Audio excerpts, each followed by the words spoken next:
அனைவருக்கும் வணக்கம் நண்பர்களே. இன்றைய முக்கிய செய்திகளை நம்ம பார்ப்பதற்கு முன்பாக மறக்காம நம்மளுடைய சேனலை சப்ஸ்கிரைப் பண்ணுங்க, லைக் பண்ணுங்க, பெல் ஐக்கனை கிளிக் பண்ணுங்க.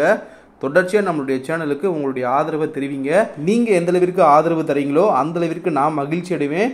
குறிப்பாக உத்வேகத்துடன் செயல்பட்டு உங்களுக்கு பல்வேறு செய்திகளை தினமும் வீடியோவின் மூலமாக கொண்டு வந்து என்னால் சேர்க்க முடியும். ஸோ மறக்காமல் நம்மளுடைய சேனலை சப்ஸ்கிரைப் பண்ணி சப்போர்ட் பண்ணுங்கள். வாங்க இன்றைய செய்திகளை பார்க்க ஆரம்பிப்போம். முதல் செய்தி, இந்திய விமானப்படை தற்போதைக்கு உளவு பலூனை சுட்டு வீழ்த்தி பயிற்சி மேற்கொண்டிருக்காங்க. இதை பற்றி நம்ம பார்க்க போகிறோம். என்னன்னா, சீனா போன வருஷம் ஒரு பயங்கரமான ஒரு வேலையை பார்த்துட்டு இருந்துச்சு. அந்த ஒரு விஷயம் பெரிய அளவிற்கு உலகளவில் பேசப்பட்டுச்சு. என்னப்பா சீனா இந்த மாதிரி புதுசாக ஒரு வேலையை பார்த்துட்டு இருக்கேப்பா அப்படின்ற மாதிரி பெரிய அளவிற்கு பேசப்பட்டுச்சு. நண்பர்களே, நீங்களும் கேள்விப்பட்டிருப்பீங்க. என்ன தம்பி நீ வாட்டு சொல்லிட்டு இருக்க, போன வருஷம் என்ன சீனா தினமும் பல்வேறு வேலையை பார்த்துக்கிட்டு இருக்கு, இதில் நீ போன வருஷம் சொல்கிறிய அப்படின்னு கேட்டிங்கன்னா, அதாவது நான் குறிப்பிட்டு சொல்லக்கூடிய விஷயம் என்னென்னா, அமெரிக்காவில் போன வருஷம் ஒரு வேலையை பார்த்துருந்துச்சு. போன வருஷம் கரெக்டாக ஜனவரி பிப்ரவரி இந்த மாதத்தப்ப சீனாவுடைய உளவு பலூன் ஒன்று 58,000 அடி உயரத்தில் பறந்ததை கேள்விப்பட்டிருப்போம்.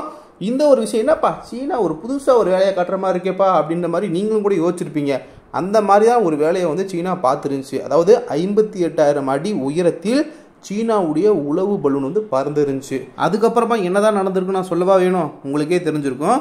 இதை விட்டால் சரிப்பட்டு வராது. சீனாவுடைய இந்த ஒரு வேலை அடுத்த கட்டத்துக்கு நகராமல் இருக்கணும்னா இதை அழித்தே ஆகணும் அப்படின்ற மாதிரி சட்டுப்புட்டுன்னு அமெரிக்கா ஒரு முடிவெடுத்து அமெரிக்காவோட விமானப்படையோட F-22 ரேடார் ரக விமானம் மூலமாக ஏவுகணையை வீசி நடுவானிலேயே சுட்டு வீழ்த்தியது.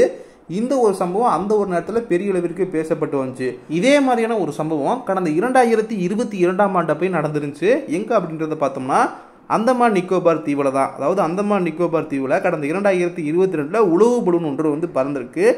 அந்தமான் பகுதியில் அப்போதைக்கு போர் விமானம் நிறுத்தி வைக்கப்படல நண்பர்களே. ஸோ அதனால் பலூனை சுட்டு வீழ்த்த முடியல. அதற்கப்புறமாக அமெரிக்காவோட வான் எல்லையில் நடந்த சம்பவத்தை அடுத்து தான் இது போன்ற சம்பவத்தை இதுக்கு மேலே யாரும் அரங்கேற்றக்கூடாது. அது சீனாவுடைய உளவு பலூனாக இருந்தாலும் சரி, வேறு எந்த ஒரு நாட்டோட உளவு பலூனாக இருந்தாலும் சரி, இது போன்ற சம்பவங்கள் இதுக்கு மேலே அரங்கேறாமல் இருப்பதற்கு நம்ம என்ன வேலையை பார்த்தாகணும், அதற்கேற்ற முன் எச்சரிக்கையாக நம்ம செயல்படணும்ல. ஸோ அந்த ஒரு வேலையில தான் இப்போ இந்திய விமானப்படை சத்தமே இல்லாமல் செயல்பட்டு வருவதாக காணப்படுகிறது. அதன் அடிப்படையில் தான் இது போன்ற உளவு பலூன்கள் இந்திய வான் எல்லைக்குள் இனிமேல நுழையக்கூடாதுங்க. அதையும் மீறி நுழைஞ்சாலும் அதை சுட்டு வீழ்த்தியாகணும் அப்படின்றதற்கான ஒரு பயிற்சியை தான் இப்போ இந்திய விமானப்படை அமைதியாக மேற்கொண்டு வந்துகிட்டு இருக்காங்க. இதற்காக பிரத்யேகமாக விமானப்படையில் புதிதாக சேர்க்கப்பட்ட ரஃபேல் போர் விமானங்கள் பயன்படுத்தப்படுகிறது நண்பர்களே. இதில் பார்த்தோம்னா 120 to 150 கிலோமீட்டர் சென்று தாக்கும் மீட்டியர் மற்றும் 70 கிலோமீட்டர் சென்று தாக்கக்கூடிய MICA ஏவுகணைகள் இருக்கு. அவற்றின் அடிப்படையில் இவற்றை கொண்டு சில மாதங்களுக்கு முன்பு பயிற்சி ஒன்று நடைபெற்றிருக்கு. ஏன்னா அமெரிக்காவில் நுழைஞ்ச இந்த சீனாவுடைய உளவு பலூனை நம்ம வந்து கேள்விப்பட்டிருவோம்ல, அது போன்ற ஒரு பலூன் ஒன்றை, அதாவது கொஞ்சம் சின்னதான அளவோட ஒரு பலூன் ஒன்றை சில மாசத்துக்கு முன்னாடி 55,000 அடி உயரத்தில் பறக்க விட்டு அதை ரஃபேல் போர் விமானங்கள் வெற்றிகரமாக சுட்டு வீழ்த்தி பயிற்சி மேற்கொள்ளப்பட்டிருக்கு. இந்த ஒரு விஷயம் அப்படின்றது இப்போ தகவலாக வெளிவந்துகிட்டு இருக்கு. குறிப்பிட்டு நம்ம சொல்லணும்னா வங்காள விரிகுடா மற்றும் இந்திய பெருங்கடலின் தென்பகுதியில் உளவு பலூன்களை சீனா தொடர்ந்து பறக்க விட்டு வந்துகிட்டு இருக்கு. அப்போ இதற்கேற்ற வகையில் நம்ம தயாராக இருக்கணும்ல. இது போன்ற வேலைப்பாடுகளை சீனா இறங்கினா அதை நம்ம கட்டுப்படுத்தணும். இனி வருங்காலங்களில் இது போன்ற பலூன்கள் நுழைந்தால் அவற்றை சுட்டு வீழ்த்தணும். ஸோ அதற்கேற்ற வகையில் நம்ம தயாராக இருக்கணும் அப்படின்ற ஒரு நடவடிக்கைகளாக தான் இவ்வாறான பயிற்சிகளில் இந்திய விமானப்படை ஈடுபட்டு வருவதை இப்பொழுது நாம் செய்தியாக பார்த்துள்ளோம்.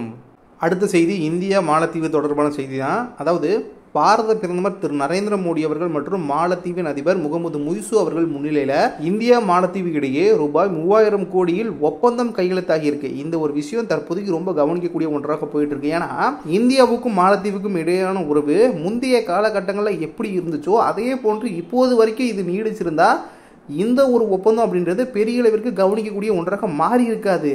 ஆனால் இப்போதைக்கு மாலத்தீவின் அதிபர் முகமது முய்சு அவர்கள் அதிபராக பொறுப்பேற்ற பிறகு இந்தியா மாலத்தீவு இடையேயான உறவில் விரிசல் ஏற்பட்டிருந்ததை நம்ம வந்து கேள்விப்பட்டிருப்போம்.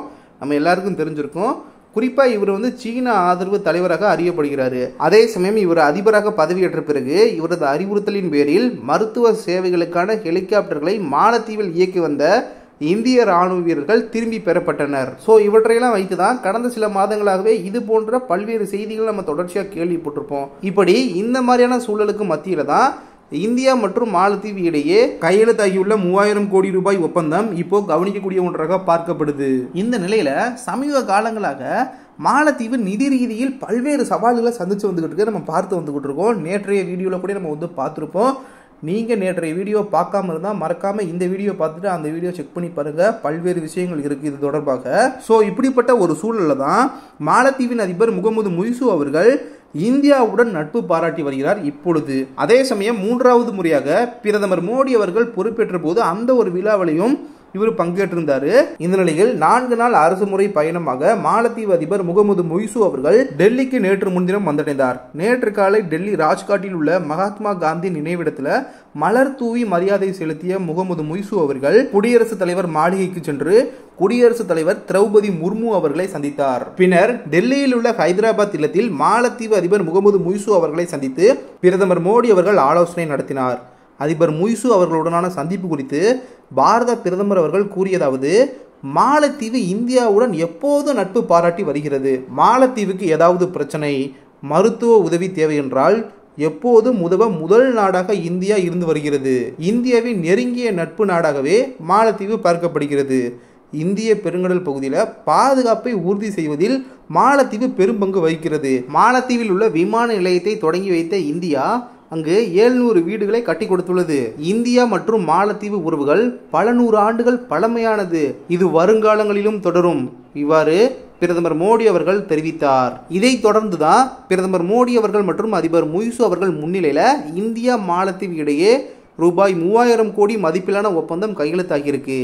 மாலத்தீவு அதிபர் முகமது முய்சு அவர்கள் என்ன கூறியிருக்காரு அப்படின்றத பார்த்தோம்னா, மாலத்தீவின் பொருளாதாரம் மற்றும் உள்கட்டமைப்பு மேம்பாட்டில் இந்தியா முக்கிய பங்கு வகிக்கிறது. மாலத்தீவுக்கு இந்தியா எப்போதுமே மதிப்புமிக்க நட்பு நாடாக உள்ளது. இந்தியாவின் பாதுகாப்புக்கு குந்தகம் விளைவிக்கும் எந்த செயலையும் மாலத்தீவு எப்போதும் செய்யாது. இவ்வாறெல்லாம் அதிபர் முகமது முய்சு அவர்கள் தெரிவிச்சிருக்காரு. மேலும் இந்தியாவின் ரூபே கார்டுகள் மாலத்தீவில் அண்மையில் அறிமுகப்படுத்தப்பட்டிருப்பது கவனிக்கக்கூடிய ஒன்று. அடுத்த செய்தி இஸ்ரேல் தொடர்பான செய்தி தான். இவற்றை பற்றி பார்ப்போம். மத்திய கிழக்கு பகுதியில் இப்போது ஒரு பதற்றமான சூழல் நிலவி வந்துகிட்டு இருக்கு. இதற்கிடையே நேற்று இரவு இஸ்ரேல் மீது திடீரென ஹிஸ்புல்லா படை சரமாரியாக ஏவுகணை வீசி தாக்குதல் நடத்தியிருக்காங்க. இதனால மத்திய கிழக்கில் மிகப்பெரிய அளவில் மோதல் வெடிக்கும் ஆபத்து ஏற்பட்டுள்ளது என்று தகவல் வெளியாகி வந்துகிட்டு இருக்கு. இந்த சூழல்ல நேற்று இரவு இஸ்ரேலின் 3வது பெரிய நகரமான ஹைஃபா மீது ஹிஸ்புல்லா சரமாரியாக ராக்கெட்களை வீசி தாக்குதல் நடத்தியிருப்பதாக பார்க்கப்படுது. ஏன்னா அக்டோபர் 7ஆம் தேதி தாக்குதலின் 1ஆம் ஆண்டு நினைவு அஞ்சலியை இஸ்ரேல் மக்கள் கடைபிடிச்சிருக்காங்க. அப்போதுதான் இந்த ஒரு தாக்குதல் அப்படின்றது நடந்துள்ளது. இதுல ஏவுகணை தாக்குதலை முன்கூட்டியே அறிவதற்காக இஸ்ரேல் சில பாதுகாப்பு அமைப்புகளை வச்சிருக்காங்க. அந்த சைரன் சத்தம் கேட்ட நிலையில தான் இஸ்ரேல் மக்கள் அலறி அடித்தபடி பாதுகாப்பான இடங்களில் தஞ்சம் புகுந்திருக்காங்க. அதே நேரம் ஹிஸ்புல்லா இந்த தாக்குதலை நடத்தியது உண்மைதான் அப்படின்ற மாதிரி இஸ்ரேல் பாதுகாப்பு படை தெரிவிச்சிருக்காங்க. இது தொடர்பாக இஸ்ரேல் பாதுகாப்பு படை என்ன சொல்லியிருக்காங்க அப்படின்றத பார்த்தோம்னா, மத்திய கிழக்கில் பலமுனை போரை ஏற்படுத்த வேண்டும் என ஹிஸ்புல்லா நினைக்கிறது. நேற்றைய தினம் 1 மணி நேரத்திற்குள் மத்திய இஸ்ரேல் மீது சரமாரி தாக்குதலை நடத்தினர் என்று தெரிவிச்சிருக்காங்க. மொத்தம் 190 ஏவுகணைகள் இஸ்ரேலை தாக்கியதாக தெரிவிக்கப்பட்டிருக்கு. அதே சமயம் கிட்டத்தட்ட 12 பேர் காயமடைஞ்சிருப்பதாக இஸ்ரேல் சொல்லியிருக்காங்க. அவ்வளவுதான் நண்பர்களே இன்றைய செய்தி. இன்றைய வீடியோவின் நிறைவு பகுதியில் நம்ம இருக்கோம். இந்த வீடியோ இன்ஃபர்மேட்டிவாக இருந்தால் மறக்காம நம்மளுடைய சேனலை சப்ஸ்கிரைப் பண்ணுங்க, லைக் பண்ணுங்க, பெல் ஐக்கனை கிளிக் பண்ணுங்க. தொடர்ச்சியாக உங்களுடைய ஆதரவை நம்மளுடைய சேனலுக்கு கொடுங்க.